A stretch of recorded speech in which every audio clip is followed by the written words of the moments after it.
Je vous propose de refaire, si vous en êtes d'accord, 2000 km à peu près, je crois, entre Kinshasa et on revient au bord du lac Kivu, et on traverse le lac. Et je me permets de me tourner vers mon ami Jean-Pierre Lechaud, puisque Jean-Pierre Lechaud travaillait de l'autre côté du lac, si j'ai compris à peu près, enfin près de Goma, et on va écouter une expérience de la région de Goma à propos d'un cas par monsieur Mwindo Kaola. Je suppose que c'est enregistré aussi, Jean-Pierre, Oui, alors c'est enregistré. C'est intéressant et ça va sûrement interpeller notre ami Rachid Sani, parce que c'est une intervention d'un collègue médecin généraliste qui a été formé à la chirurgie essentielle. Et il va te poser des questions en direct, parce que le sujet après, c'est la reconnaissance de cette compétence qu'ils ont par les autorités universitaires. Ah oui, absolument, si tu connais. Mais là, viens, je te passe le micro. Jean-Pierre, il nous a parlé de toi. Donc, le docteur Patient est un jeune chirurgien général, qui est un médecin généraliste. Médecin généraliste, donc, qui a été formé à la chirurgie essentielle par la chaîne de l'Espoir à Goma. Et donc, il s'est installé maintenant dans un hôpital de brousse en zone d'insécurité totale. Et il m'a semblé absolument intéressant de montrer ce cas qu'il va nous présenter là tout de suite, car ça démontre l'efficacité de cette formation chirurgicale et également l'utilité, car dans ces régions-là, comme le Kivu, évidemment, l'absence de recours chirurgical est une cause de mortalité considérable. Donc, véritablement, ce jeune médecin généraliste a fait une suture intestinale avec des suites simples, vous allez voir, et je trouve qu'il faut le féliciter de ce succès formidable. Bonjour, je m'appelle Mwindo Mukola Patient. Je suis médecin généraliste à l'est de la République démocratique du Congo, province du Nord Kivu, au sein d'un centre hospitalier, Saint-Raphaël, en Tamugenga, une structure avec capacité d'accueil de 110 lits montés et co-gérée par les religieuses de la congrégation des Sœurs des Anges. Merci de m'avoir accordé la parole et l'espace. Cette rencontre internationale de la chirurgie francophone.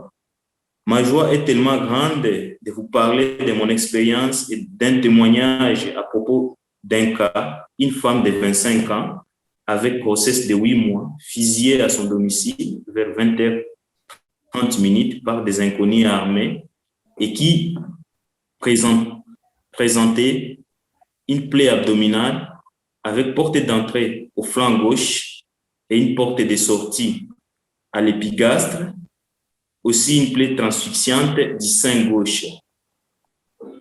Et nous avons conclu à un traumatisme balistique sur grossesse de 8 mois, avec battement du cœur fœtal perceptible, mais avec souffrance.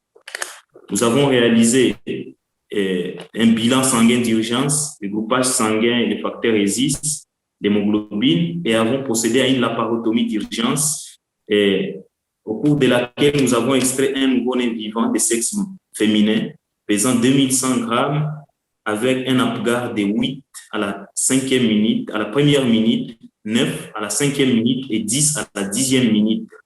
Comme constat péropératoire, nous avons réalisé que la balle a réalisé des déchirures étagées au niveau du côlon et de la troisième portion du duodénum, mais l'utérus n'était pas touché.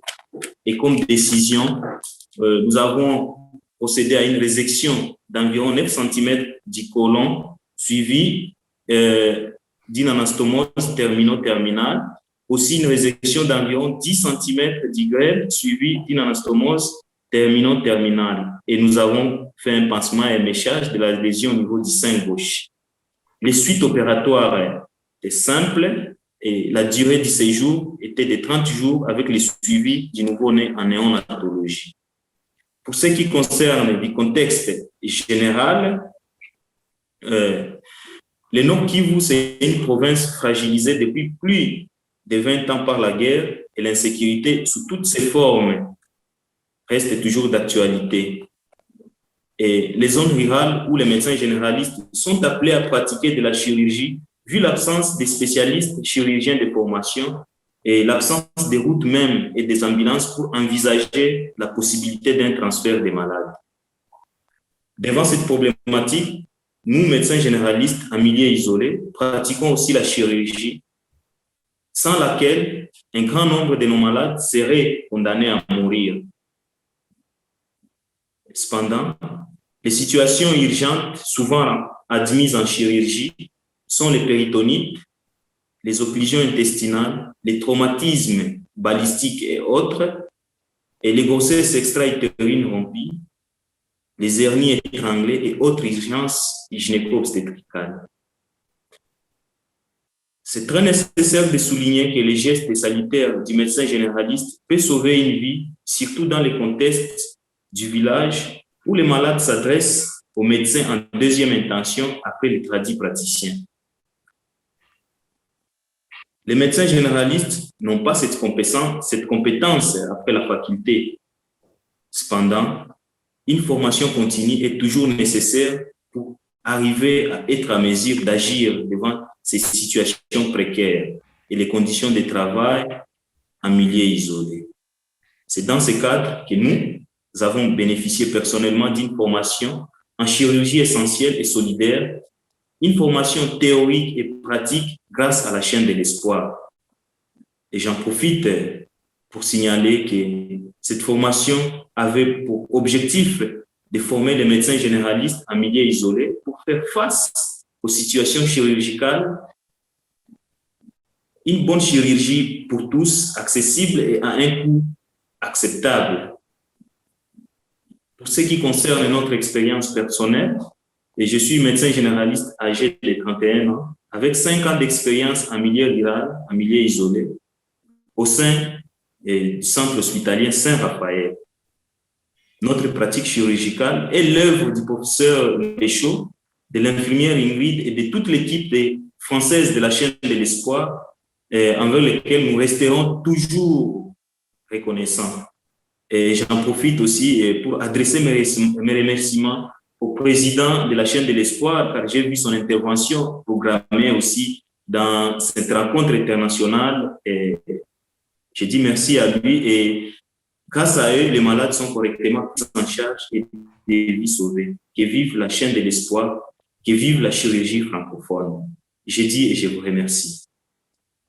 Oui, bonjour chers collègues et merci de votre intervention.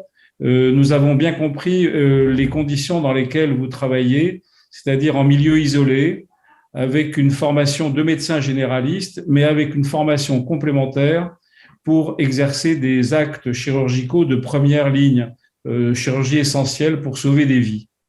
Quelle a été la durée de votre formation? Vous avez indiqué que vous avez été formé en formation continue. Pouvez-vous nous décrire la formation chirurgicale à laquelle vous avez participé? Merci pour la question. La formation chirurgicale que nous avons bénéficiée grâce à la chaîne de l'espoir était une formation étalée sur 2 ans et à chaque fois l'équipe passait 1 mois avec nous au sein d'une structure tertiaire. Et tout ce que nous avons à faire, nous comme apprenants, nous avions affaire à recruter les malades et quitter de nos villages avec les cas et se déplacer vers les centres de formation avec des cas avec lesquels on devrait apprendre. La formation s'était étalée à 2 ans et 2 mois de formation, donc 1 mois par an. Très bien.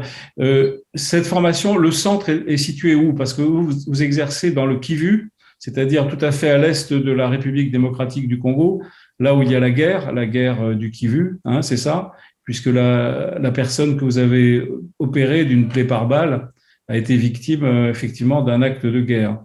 Vous travaillez dans le même secteur que le professeur Mukwege à l'hôpital de Panzi, ou est-ce que c'est un peu plus loin? Comment, pour nous qui sommes loin, expliquez-nous là, un peu la géographie de l'endroit où vous travaillez. Ok, tout à fait. Alors, l'Est de la République démocratique du Congo a plusieurs provinces. Et pour ce qui concerne la province du professeur Denis Mukwege, lui, il est dans la province du Sud Kivu. et moi, je suis dans la province du Nord Kivu. Alors, ce sont toutes deux provinces qui se situent à l'Est, mais deux provinces tout à fait différentes. Parfait.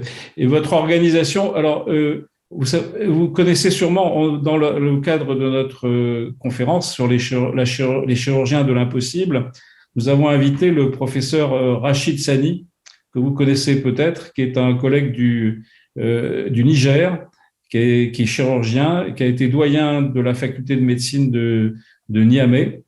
Et il a organisé, de manière un peu différente, la formation des chirurgiens, des médecins généralistes isolés, pour leur donner une formation, qu'ils acquièrent une formation chirurgicale un peu équivalente à celle que vous avez eue, sur une période de 6 mois, avec un certificat de l'université, de la faculté de médecine, qui leur permet d'avoir un diplôme qui leur permet d'exercer dans les conditions de cette chirurgie, dans des conditions de première ligne.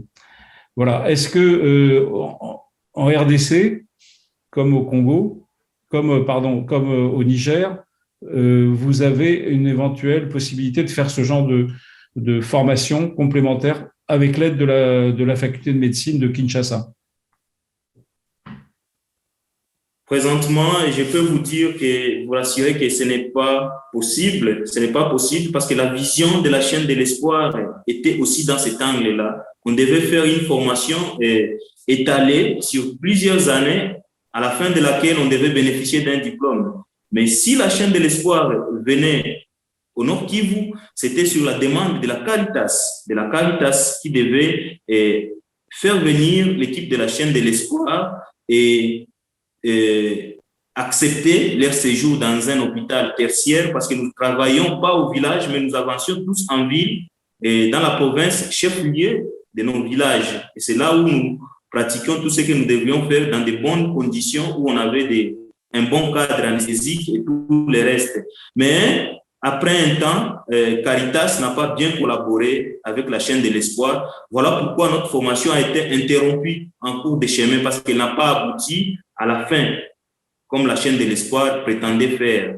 Et jusqu'aujourd'hui, nous gardons de bonnes relations et on espérait que les malentendus avec la Caritas ou des petits pépins à régler devaient se régler, mais malheureusement, ça n'a pas été le cas jusqu'aujourd'hui et tout s'est arrêté. Mais les formations étaient déjà bien programmées et étalées et à la fin desquelles on devait bénéficier d'un diplôme, chose qui n'a pas été possible. Voilà, donc ça reste une piste ouverte. Il va falloir peut-être qu'avec les RICF, on puisse, grâce à ces rencontres internationales, peut-être essayer de donner un petit coup de main pour que vous puissiez effectivement bénéficier d'un vrai diplôme universitaire qui garantit la qualité de votre formation.